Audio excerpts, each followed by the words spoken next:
Hi friends. So finally nomination list బయటకు వచ్చింది. అలాగే వైల్డ్ కార్డ్ లిస్ట్ కూడా బయటకు వచ్చింది. చాలా వరకు అయితే అందరికి కొంతమంది పేర్లు కూడా తెలిసే ఉంటుంది. మరి నువ్వేంద్ర కొత్తగా చెప్పాడా, నేను కొన్ని కొత్త పాయింట్స్ చెప్పదలుచుకున్నానండి. అండ్ లేట్ చేయకుండా మనం వీడియోకి వెళ్ళిపోదాం. దానికన్నా ముందు నేను మరీ సాగదీయను, చూసే వాళ్ళందరూ ఈ వీడియోని లైక్ చేయండి. ఫస్ట్ టైం కనుక మన ఛానల్ని చూస్తే సబ్స్క్రైబ్ చేసుకోండి. జస్ట్ థింక్ చేయండి, 90% కన్నా ఎక్కువ మంది మన ఛానల్ని సబ్స్క్రైబ్ చేయకుండా చూస్తున్నారు. నేనేం లక్షలలో సబ్స్క్రైబర్స్ అడగట్లేదు, జస్ట్ కనీసం ఒక 5,000 మంది సబ్స్క్రైబర్లు ఉంటే నాకు ఎంకరేజ్మెంట్గా ఉంటుంది, నాకు సపోర్ట్ ఇచ్చినట్టు ఉంటుంది, నాకు ఇంకొన్ని ఎక్కువ వీడియోస్ చేయడానికి ఛాన్స్ ఉంటుంది. నేను యాక్చువల్గా మిడ్ నైట్ లైవ్ అయినా లేకపోతే లైవ్లో జరిగేవన్నీ కూడా స్పెషల్ వీడియో చేయాలనుకుంటున్నా. బట్ కొంత సబ్స్క్రైబర్ యొక్క లిస్ట్ అనేది కొంతవరకు పెరిగితే నేను కూడా అందరిలాగా చేస్తానండి. సో కొంచెం సపోర్ట్ ఇవ్వండి, కొంచెం ఎంకరేజ్మెంట్ ఇవ్వండి. దయచేసి మన ఛానల్ సబ్స్క్రైబ్ చేసుకోండి. ఇక లేట్ చేయకుండా వీడియోకి వెళ్ళిపోదామండి. ఫస్ట్ మనం నామినేషన్ లిస్ట్ గురించి మాట్లాడుకుందాం. యాజ్ ఆఫ్ నవ్ అయితే నామినేషన్ లిస్ట్లో ఉన్నది ఎవరంటే Ritu Chowdary, Kalyan Padala, Ramu Rathod, mask man Harish, Flora Saini, Priya Shetty, ఈ ఆరుగురు అయితే ప్రజెంట్ నామినేషన్లో ఉన్నారు. వీళ్ళతో పాటు దమ్ము శ్రీజ కూడా నామినేషన్లో ఉంటే డిమాండ్ పవన్ తన కెప్టెన్సీ పవర్తో దమ్ము శ్రీజని సేవ్ చేశాడని ఇప్పటివరకు ఒక అప్డేట్ అండి. సో అది ఏ విధంగా సేవ్ అయింది, అసలు నిజంగా శ్రీజ నామినేషన్లో లేదా ఉందా లేదా అంటే మనకు ఖచ్చితంగా ఎపిసోడ్ చూసి తెలుసుకోవాల్సిందే. ఇక్కడ ఒక ట్విస్ట్ ఏంటంటే అందరూ ఏమనుకున్నారంటే రాము రాథోడ్ మన డిమాండ్ పవన్ కెప్టెన్ అయిన తర్వాత రీతు చౌదరి కనుక ఒకవేళ నామినేషన్ ఉంటే తనను సేవ్ చేస్తాడేమో అనుకున్నారు. నేను కూడా ఇంక్లూడింగ్ అలాగే అనుకున్నా. బట్ వాళ్ళ కొన్ని వీడియోస్ టెలికాస్ట్ చేయడం, అలాగే కెప్టెన్సీలో ఫేవరిజం చేసిందని చెప్పి అనుకున్నారు. కాబట్టి ఇప్పుడు డిమాండ్ పవన్ మళ్ళీ రీతు చౌదరిని కనుక సేవ్ చేస్తే మళ్ళీ ఫేవరిజం కిందకి వెళ్ళిపోతుంది, నాగార్జున గారు వీకెండ్లో మళ్ళీ క్వశ్చన్ చేస్తారనే ఉద్దేశంతో ఇక్కడ డిమాండ్ పవన్ కొంచెం ఆలోచించి రీతు చౌదరిని కాకుండా ఆమె పేరేంటి దమ్ము శ్రీజని సేవ్ చేసాడేమో నేను అనుకుంటున్నా. మీరేమనుకుంటారో కామెంట్ చేయండి. అయితే ఈ వారం మోస్ట్లీ డబుల్ ఎలిమినేషన్ ఉండే అవకాశం ఉందండి.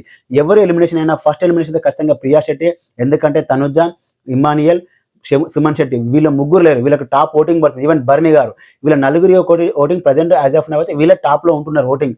సో వీళ్ళ నలుగురు ఓటింగ్ ఎవరికి కన్వర్ట్ అవుతుంది? ఖచ్చితంగా ఫ్లోరా సైనికి అవుతుంది. ఎందుకంటే ప్రియా శెట్టిని ఎవరు హౌస్లో చూడడానికి ఇష్టపడట్లేదు. దానికి తోడు కళ్యాణ్ పడాల బిహేవియర్ కూడా బాగలేదు, టోటల్గా పులిహోర కలుపుతున్నాడు. సో చూసే ఆడియన్స్ అందరూ కూడా వీళ్ళని ఎంత తొందరగా బయటకు పంపిస్తే అంత బెటర్ అని వీళ్ళు అనుకుంటున్నారు. సో రామ్ రాథోడ్కి ఎలాగో న్యూట్రల్ సపోర్ట్ ఉంది, ఆయన కూడా కొంతవరకు ఓటింగ్ పడుతుంది. సో ఖచ్చితంగా ఈ సెలబ్రిటీస్ నుంచి ఉన్న ఫ్లోరా సైనికి, రాము రాథోడ్కి ఓటింగ్ పడుతుంది. ఈ కామనర్స్ నుంచి ఎవరొకరు వెళ్ళిపోతారు. మాస్క్ మ్యాన్ హరీష్ విషయంలో కొంత సింపతి అయితే గెయిన్ అయింది, కాబట్టి ఆయన ఎలిమినేషన్ అయ్యే అవకాశం లేదు. ఖచ్చితంగా అయితే ప్రియా శెట్టి లేదా కళ్యాణ్ పడాల డబుల్ ఎలిమినేషన్ అయితే కనుక వీళ్ళిద్దరూ వెళ్ళిపోతారు. ఎందుకంటే వైల్డ్ కార్డ్ లిస్ట్ కూడా చాలా ఎక్కువ మంది ఉన్నారు కాబట్టి వాళ్ళందరినీ వీళ్ళంత తొందరగా హౌస్లోకి తీసుకోవాలని ట్రై చేస్తున్నారు. ఈ సీజన్లో టీఆర్పీ పెద్దగా లేదు, వాళ్ళు ఎంత డబ్బా కొట్టుకున్నా టీఆర్పీ అనేది లేదు. ఆల్మోస్ట్ డిజాస్టర్ టీఆర్పీ వస్తుంది. కాబట్టి celebrities, top celebrities, normal celebrities కూడా కాదు, నెక్స్ట్ లెవెల్ సెలబ్రిటీస్ని ఈసారి వైల్డ్ కార్డ్ ద్వారా తీసుకొస్తున్నారు. సో వీళ్ళంత తొందరగా వీళ్ళందరినీ ఎలిమినేట్ చేయాలి. ఎలాగో వీళ్ళలో నెగిటివ్ ఉంది కాబట్టి ఈ వీక్ మ్యాక్సిమం ప్రియా శెట్టి గారు అవుట్ ఆఫ్ ది హౌస్ అని నేను అనుకుంటున్నా. Purely my personal opinion, not statement.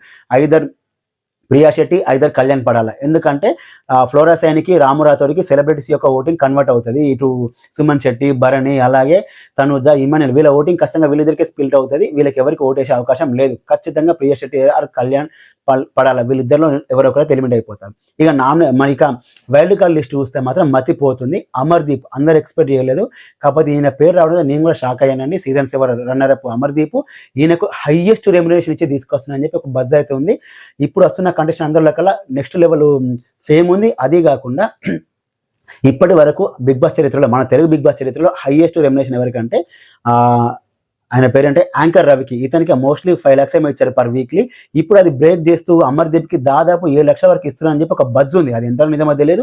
ఈయనకు హైయెస్ట్ రెమ్యునరేషన్ ఇచ్చి మరీ తీసుకొస్తున్నారు ఈ సీజన్లో అంటున్నారు. ఒకవేళ ఈయన కనుక హౌస్లో అడుగు పెడితే, అగ్రిమెంట్ ప్రకారం అడుగు పెడితే మాత్రం 10th వీక్ లేదా 12th వీక్లో వెళ్ళిపోతాడు. అది కొంచెం షోకి టీఆర్పీ పరంగా ఉపయోగపడుతుంది. అగ్రిమెంట్ ప్రకారం వస్తే, లేదు ఫుల్ ఫ్లెడ్జ్గా షోలోకి వస్తే మాత్రం ఇతనే విన్నర్ అవబోతున్నాడు. రాసుకోండి, స్టేట్మెంట్గా పాస్ చేస్తున్న ఇతనే విన్నర్ అవుతారు. ఎందుకంటే ఆయనకి ఆ రేంజ్ ఫ్యాన్ ఫాలోయింగ్ ఉంది, మాస్ ఫ్యాన్ ఫాలోయింగ్ ఉంది, సీరియల్ ఆడియన్స్ ఫ్యాన్ ఫాలోయింగ్ ఉంది. అది కాకుండా సీజన్ 7లో పల్లవి ప్రశాంత్ యొక్క గేమ్ ప్లాన్, తను మాస్క్ వేసుకొని ఆడుతుందని చెప్పి ఫస్ట్ క్వశ్చన్ చేసింది ఈయనే. కాకపోతే అప్పుడు మనకు మట్టి బుర్రలు అయిపోయింది. ఆ పల్లవి ప్రశాంత్ యొక్క సింపతి గేమ్లో మనం పడిపోయి ఆయన పెద్దగా పట్టించుకోలేదు. కానీ ఇప్పుడు హౌస్లో ఉన్నప్పుడు అమర్దీప్ పల్లవి ప్రశాంత్ కోసం ఏదైతే చెప్పాడో బయటకు వచ్చినాక పల్లవి ప్రశాంత్ యొక్క ట్రూ కలర్స్ అలాగే బయటకు వచ్చాయి. సో ఆ తర్వాత చాలా మంది అయ్యో మనం అమర్దీప్ను మిస్అండర్స్టాండింగ్ చేసామే, ముందే చెప్పాడు అని చెప్పి చాలా మంది ఆడియన్స్ లో ఇతని మీద కొంచెం సింపతి, ఇతను కొంచెం జెన్యున్ అని చెప్పి క్రేజింగ్ ఎక్కువ గెయిన్ అయింది. కాబట్టి ఇలాంటి కంటెస్టెంట్ వస్తే వన్ సైడ్ వెళ్ళిపోతుంది. ఎంత నెగిటివ్ ఉన్నా కనీసం రన్నర్ అప్ దాకా వెళ్తాడు.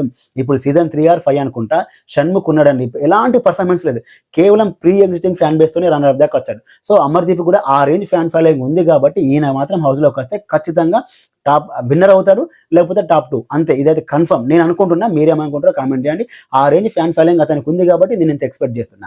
అండ్ నెక్స్ట్ వచ్చేసి కావ్య, ఈమె నిఖిల్ యొక్క friend, girl friend, close friend ఎవరు తెలియదండి, బట్ అంటే నిఖిల్ ఫ్రెండ్ అంటే బాగా మందికి అర్థమవుతుంది కాబట్టి పేరు చెప్తున్నా. కావ్య గారు కూడా వస్తున్నారు. అండ్ నెక్స్ట్ వచ్చేసి సుహాసిని, ఈమె సీరియల్ యాక్ట్రెస్ అంటే చాలా మంది తెలిసే ఉంటుంది, ఒక సినిమాలో హీరోయిన్ కూడా చేసింది. సో ఈమె కూడా వస్తుంది. అండ్ నెక్స్ట్ వచ్చేసి పృథ్వీ శెట్టి వస్తున్నాడు, ఆల్మోస్ట్ ఇతను కన్ఫర్మ్ అని అంటున్నారు. సో ఇతను కనుక హౌస్లోకి వస్తే ఇతని గేమ్ ప్లాన్ బాగుంటుంది, కొంచెం టంగు స్లిప్, యాంగ్రీ, ఆరోగ్యన్స్ అనేది తగ్గించుకుంటే మంచి కంటెస్టెంట్ అవుతాడు, టాప్ 5 వరకు వెళ్ళే అవకాశం ఉంది. అండ్ పృథ్వీ శెట్టి అండ్ సంజన ఇలాంటి కంటెస్టెంట్స్ మధ్య కనుక డిబేట్ జరిగితే, కాన్వర్సేషన్ జరిగితే, గేమ్ జరిగితే నెక్స్ట్ లెవెల్లో ఉంటుంది, చూసే మన అందరికీ ఫుల్ ఎంటర్టైన్మెంట్ అలా ఉంటుంది. వీళ్ళిద్దరి యొక్క ఆల్మోస్ట్ వీళ్ళిద్దరి యొక్క థాట్స్ సేమ్ ఉంటాయి, అవతల వ్యక్తిని పట్టించుకోరు, వీళ్ళు అనుకుందే చెప్పేస్తారు. సో ఇలాంటి ఇద్దరు కనుక ఒకసారి ఏదైనా టాస్క్లో కానీ నామినేషన్ కానీ డిబేట్ వస్తే మాత్రం నెక్స్ట్ లెవెల్ కంటెంట్ బయటకు వస్తుంది. సో చూడడానికి మనకు కూడా ఇంట్రెస్టింగ్గా ఉంటుంది. అండ్ నెక్స్ట్ వచ్చేసి శివ్ అండి, అదే ప్రియాంక జైన్ ఫియాన్సీనో బాయ్ ఫ్రెండో ఎవరొకరు అతను ఉన్నాడు కదా, ఆ శివ్ అతను కూడా వచ్చే అవకాశం ఉంది. అయితే అమర్దీప్ అండ్ శివ్ వీళ్ళిద్దరికి ఈక్వల్ క్రేజ్ ఉంది కాబట్టి ఒకే వీక్లో అంటే ఒకే సీజన్లో ఇద్దరు ఎందుకు తీసుకోవడం అని కూడా ఆలోచిస్తున్నారంట, చెప్పలేము. ఇతను 50-50%. అండ్ నెక్స్ట్ వచ్చేసి కిరాక్ సీత, సీజన్ 8లో కిరాక్ సీత వచ్చింది కదండి, ఆమె వస్తుంది, ఈమె కూడా ఆల్మోస్ట్ కన్ఫర్మే. అండ్ నెక్స్ట్ వచ్చేసి చిట్టి పికిల్స్ రమ్య, ఈమె అయితే 100% కన్ఫర్మ్ వైల్డ్ కార్డ్ లిస్ట్లో. ఆల్మోస్ట్ ఈమె అగ్రిమెంట్ కూడా సైన్ చేసింది బజ్ అండి. ఈమె హౌస్లోకి వచ్చాక ఎలా ఉంటుందో తెలియదు కానీ ప్రజెంట్ అయితే ఈమె ఖచ్చితంగా కన్ఫర్మ్ అయిపోయింది.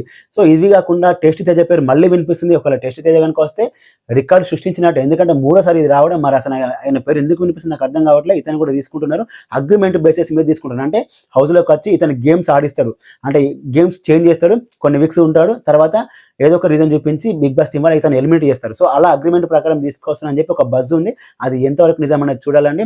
ఇంకొంతమంది పేర్లు కూడా వినిపిస్తున్నాయి, కాకపోతే నాకు అంటే వాళ్ళ ఫోటోలు చూస్తే నాకు అర్థమవుతుంది వాళ్ళ సీరియల్ యాక్టర్, కానీ వాళ్ళ పేరు నాకు తెలియదు, నాకు కూడా పెద్ద గూగుల్లో సెర్చ్ చేయాలనిపించలేదండి. ఈసారి మాత్రం వైల్డ్ కార్డు వెరీ ఇంట్రెస్టింగ్గా ఉంది, ఎక్కువ మంది వస్తున్నారు, వీలంత తొందరగా ప్రజెంట్ ఉన్న వాళ్ళని బయటకు పంపించే ప్రయత్నం ఉంది. ఎందుకంటే కామనర్స్కి ఇచ్చిన అవకాశం వాళ్ళు సద్వినియోగం చేసుకోలే, షోని మొత్తం నాశనం చేశారు, టోటల్గా నెగిటివ్ వచ్చింది షో మీద.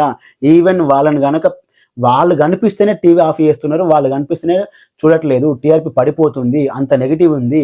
వీళ్ళని తొందరగా వీళ్ళని బయటకు పంపించడానికి ప్రయత్నిస్తుంది బిగ్ బాస్ టీం. అందుకే ఈసారి టీఆర్పీ కూడా పెద్దగా రావట్లేదు, వాళ్ళు ఎంత డబ్బా కొట్టుకున్నా చాలా లీస్ట్గా వస్తుంది, సెలబ్రిటీస్ వస్తే తప్ప ఈ సీజన్ గట్టెక్కలాగలేదు. కాబట్టి అంటే సీజన్ 6లో అయిన డిజాస్టర్ అనేది ఈ సీజన్లో అవ్వకూడదు కాబట్టి ఇంత స్ట్రాంగ్ పర్సన్స్ తీసుకొస్తున్నారు. ఇది ఖచ్చితంగా నెక్స్ట్ లెవెల్ ఇంపాక్ట్ చూపిస్తుంది, నెక్స్ట్ లెవెల్ ఓటింగ్ పర్సెంటేజ్ చూపిస్తుంది, టీఆర్పీ కూడా బాగా పెరుగుతుంది, ఇంకా ఇంట్రెస్టింగ్ అవ్వబోతుంది. ఎందుకంటే ఆల్రెడీ తనుజ, భరణి, ఇమ్మానియల్, సుమన్ శెట్టి వీళ్ళకి స్ట్రాంగ్ ఓటింగ్ ఉంది. సో వీళ్ళు ఇంకా యాడ్ అయితే మంచి కన్వర్సేషన్స్ ఉంటాయి. కామనర్స్లో పెద్దగా ఎవరు ఇంప్రెస్ చేయట్లేదు, ఎంతో కొంత మాస్క్ మ్యాన్ హరీషే అట్లీస్ట్ రియాలిటీ యాక్సెప్ట్ చేసి తన మిస్టేక్ యాక్సెప్ట్ చేసి కొంచెం కూల్గా ఉంటున్నాడు తప్ప ఏ ఒక్క కామనర్ కూడా పెద్దగా ఇంప్రెసివ్ లేదు. వాళ్ళ మ్యాక్సిమం వీళ్ళంతా తొందరగా బయటకు పంపించే ప్రయత్నం అయితే జరుగుతుంది. మీరేమనుకుంటున్నారు ఈ వైల్డ్ కార్డ్ కోసం, మీరేమనుకుంటున్నారు నామినేషన్ లిస్ట్ కోసం ఒకసారి కామెంట్ చేయండి, అలాగే లైక్ చేయండి. Thanks for watching.